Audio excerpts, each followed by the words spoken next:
qui cherche à s'imposer ou qui cherche à conquérir la terre. Le royaume du ténèbre et le royaume de la lumière. Alors pour que ces choses-là puissent se rendre parfaites, Christ a accepté la mission. Il est monté sur la croix. Il est monté sur la croix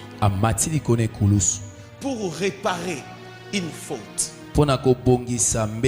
Pour nous réparer l'erreur que l'homme avait commise, afin de redonner à l'homme l'image qu'il avait perdue. Peuple du Seigneur, la croix de Jésus est la stratégie ultime de Dieu pour restaurer l'homme dans son autorité. Dieu sur son trône, alors que le diable était en train de... Afin que l'homme puisse retrouver la gloire perdue autrefois. Peuple de Dieu, la croix de Jésus-Christ, c'est une victoire sur la puissance spirituelle qui manipulait la terre. La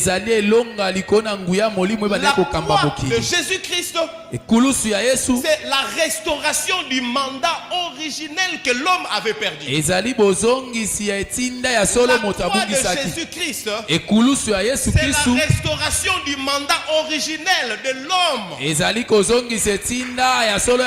La croix de Jésus-Christ n'était pas une défaite, mais c'était une victoire.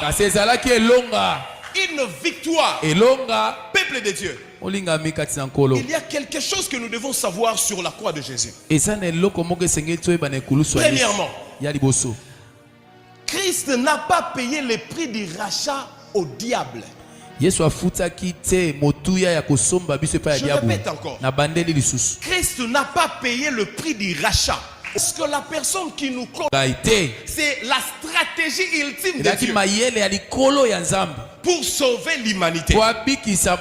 Deuxièmement, le sacrifice du Christ était une offrande à Dieu et non au diable. Christ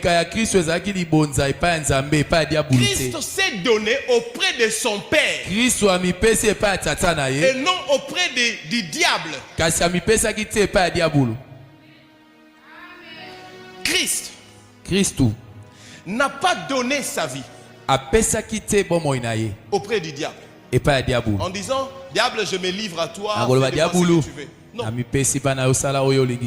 C'était une offrande à Dieu. Une offrande que Dieu demandait pour le salut de l'humanité. Écoutez-moi. Vous savez, le diable, il n'a aucun projet pour te libérer. Son papa. Et non auprès du diable. Troisièmement, la croix du Christ, c'est une victoire sur le diable et non une défaite spirituelle.